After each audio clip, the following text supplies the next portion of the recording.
which is question number 8. They say the following information about a cubic polynomial y is equal to f of x is given by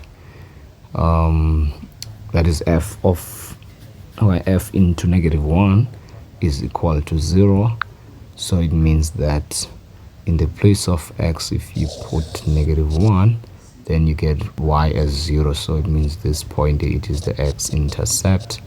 And then of course same here, if you also in the place of x you put 2 and you get y as 0, it's also x-intercept. All right, but if now in the place of x you put 1 and then you get -4, not 0 but -4, so it shows that this is a point, and this is not the y-intercept, this is not the x-intercept, but this one must be a turning point.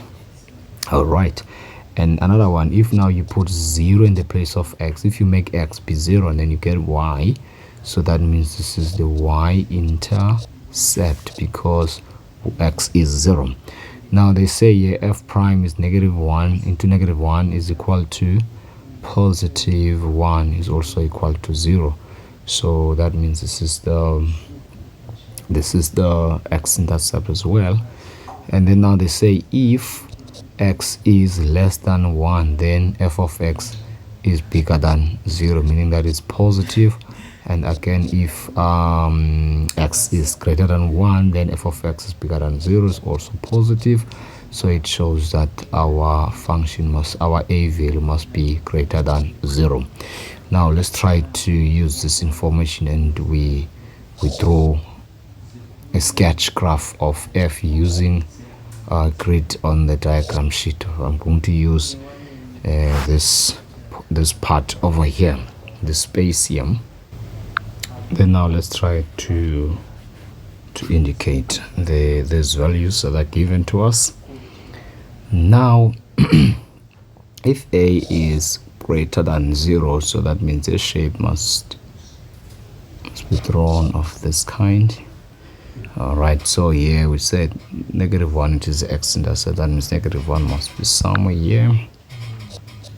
Okay, and 2 and is to 0, that is another x-intercept must be somewhere here. And then -1 here, and is 1 is to -4, it is a point, turning point.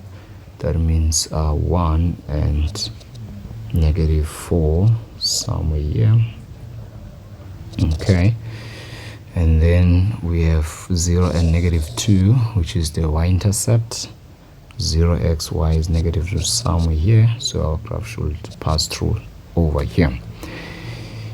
I think we are done. Then now we just join the point, so we can clearly see that our shape must drawn of this kind.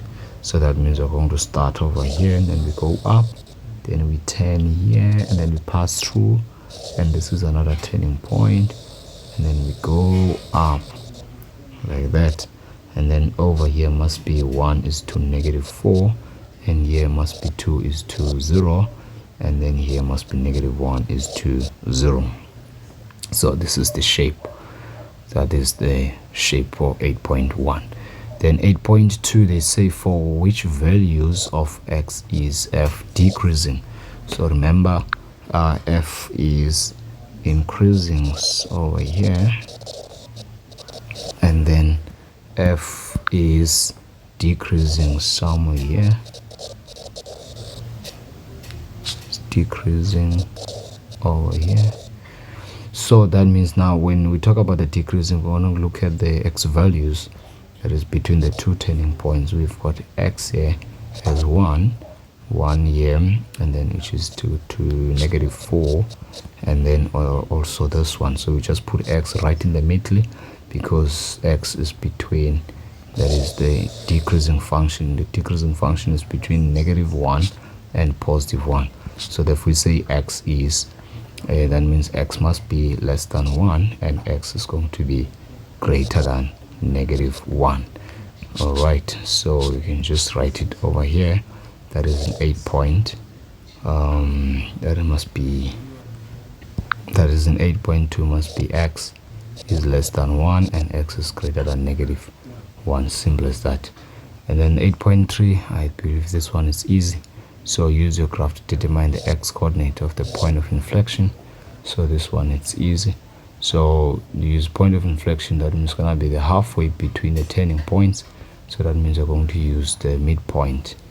Okay, that means 8.3, because it's going to be midpoint of, that is between -1 and 1. So it's just going to say halfway, so that means you have to divide it by 2. So that means the point of inflection,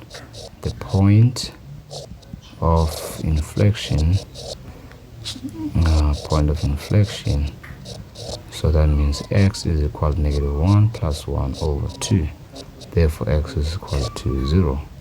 So simple as that. So yeah,